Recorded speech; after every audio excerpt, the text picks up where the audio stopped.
আসসালামু আলাইকুম এভরিওয়ান, চলেন আমরা আপনাদেরকে নিয়ে আর একটা বাজারে যাব, কাঁচা বাজার, যেখানে পরিপূর্ণ টাটকা শাকসবজি এবং ভরপুর একটা বাজার, যেখানে জুট ঝামেলা সবসময় লেগেই থাকে। তাছাড়া প্রচুর পরিমাণে কাস্টমারের চাপ থাকে এখানে, যেহেতু এখন রোজা চলতেছে, রোজার মধ্যে প্রচুর পরিমাণে আমাদের শাকসবজির প্রয়োজন হয়। সেক্ষেত্রে আমরা একটু টাটকা শাকসবজি খুঁজতেছি।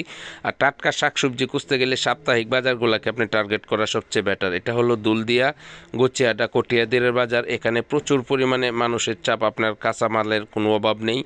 এখানে আপনার সকল প্রকার জিনিসগুলা মূলত খুচরা পাইকারি বিক্রি করা হয়। এটা আপনার জমে হলো প্রতি সোমবারে। আপনি চাইলে সোমবার দিন সকাল থেকে বিকাল পর্যন্ত বাজারটা পরিপূর্ণভাবে জমজমাট থাকে। আপনি দেখে শুনে তারপর কিনতে পারেন। যদি ভালো লাগে কিনবেন, ভালো না লাগলে একটু ভ্রমণ করে হলেও ঘুরে দেখে আসতে পারবেন। তবে এখানে প্রচুর পরিমাণে টাটকা শাকসবজি পাওয়া যায়, যেগুলো বাংলাদেশের আনাচে কানাচে গ্রামগুলা থেকে উঠে আসা, এবং কৃষক তার নিজের জমিতে চাষ করার পরে মূলত বাজারে যে টাটকা শাকসবজিটি নিয়ে যায় সেটি আপনি আনতে পারেন।